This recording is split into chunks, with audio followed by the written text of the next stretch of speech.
4.5 বছরের অপেক্ষা শেষে গত জুনে রাজধানীর গুলিস্তানে জাতীয় স্টেডিয়ামে যখন ফুটবল ফিরল, তখন গ্যালারিতে ফিরেছিল প্রাণ। কিন্তু সেই আনন্দ বেশি দিন স্থায়ী হলো না।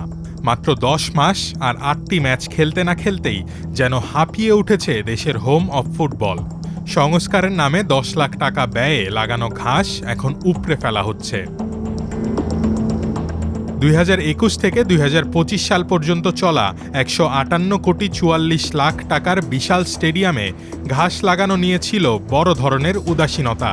বাফুফের অভিযোগ, যে প্রতিষ্ঠানকে ঘাস লাগানোর দায়িত্ব দেওয়া হয়েছিল তারা নিয়ম মেনে পুরো মাঠে একই জাতের ঘাস রোপণ করেনি।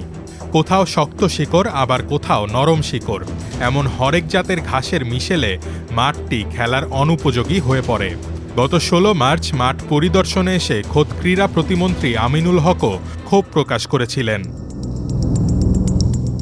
বাফুফের কম্পিটিশন কমিটির চেয়ারম্যান গোলাম গাউসের মতে, ঘাস লাগানোর সময় ও পরিচর্যায় বড় ত্রুটি ছিল। আগাছা বাঁচতে গিয়ে এখন পুরো মাঠই উজাড় করতে হচ্ছে। অন্যদিকে আগের ঠিকাদারি প্রতিষ্ঠানের কর্মকর্তা দায় চাপাচ্ছেন বাফুফের ওপর। তার দাবি, বাফুফে সবকিছু দেখেই মাঠ বুঝে নিয়েছিল। কাজ ভালো না হলে তারা এখানে বড় বড় ম্যাচ আয়োজন করল কিভাবে? মাঠের এই ঘাস নাটক নিরসনে এবার নতুন আরেকটি প্রতিষ্ঠানকে দায়িত্ব দেওয়া হয়েছে। এবার বিদেশ থেকে উন্নত মানের বারমুডা ঘাস আনা হবে। ঘাস রোপণ সহ মাঠের অন্যান্য ছোটখাটো সংস্কারে ব্যয় ধরা হয়েছে আরও 62 লাখ টাকা। চুক্তি অনুযায়ী এই ব্যয়ের পুরোটা বহন করতে হবে বাফুফেকেই।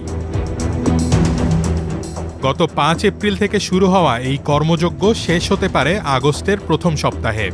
158 কোটি টাকার বাজেট থাকার পরও ঘাস নিয়ে এমন অব্যবস্থাপনা দেশের ফুটবলের জন্য যেমন বিব্রতকর, তেমনি বড় আর্থিক অপচয়ও।